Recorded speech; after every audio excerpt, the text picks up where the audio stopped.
In today's video, I'm going to show you exactly how to create a balance sheet in Xero, step by step. If you're new to Xero or just trying to understand your business finances better, this is one of the most important reports you need to know how to generate. The balance sheet gives you a snapshot of your financial position at a specific date, showing what you own, what you owe, and what's left over for the owner. By the end of this video, you'll know exactly where to find it, how to set it up, and how to read it properly. If this tutorial helps you, make sure to hit that like button and subscribe to the channel for more simple Xero accounting guides. Let's get started. First, log into your Xero account.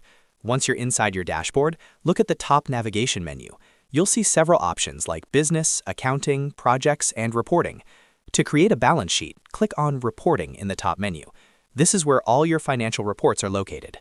After clicking Reporting, you'll be taken to the Reports page. Here, you can either scroll through the list of available reports or use the search bar to save time. In the search bar, type in Balance Sheet. When you see the balance sheet report appear in the results, click on it to open it.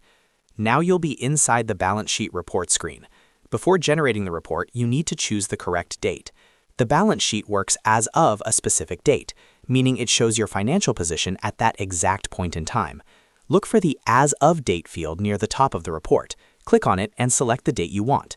For example, you might choose February 28, 2026 if you're preparing month-end reports. Once you've selected your date, click the Update button. Xero will now generate your balance sheet automatically based on the information recorded in your system.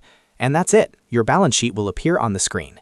Now let's quickly understand what you're looking at, because creating the report is one thing, but understanding it is just as important.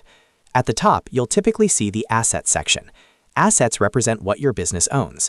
This includes things like cash in your bank accounts, accounts receivable, which is money customers owe you, equipment, inventory, and other resources that have value. These are all the things that contribute to your company's financial strength. Next, you'll see liabilities. Liabilities represent what your business owes to others. This can include loans, credit cards, accounts payable, which is money you owe suppliers, taxes payable, and other financial obligations. These are amounts that will need to be paid in the future. Below liabilities, you'll find equity. Equity shows the owner's stake in the business. This includes owner contributions, retained earnings, and current year earnings. In simple terms, equity represents what's left after you subtract liabilities from assets. At the bottom of the report, you'll see the totals. The most important formula in accounting is displayed here. Assets equal liabilities plus equity. If your balance sheet is correct, both sides will always balance. If they don't, that usually means something has been recorded incorrectly. If needed, you can also customize the report using the options at the top. You can change the layout, compare periods, export it to PDF or Excel, or publish it for sharing with your accountant or stakeholders. And that's how you create a balance sheet in Xero. It only takes a few clicks.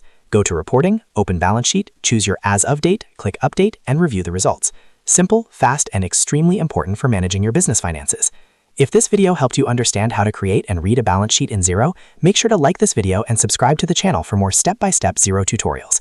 Thanks for watching, and I'll see you in the next video.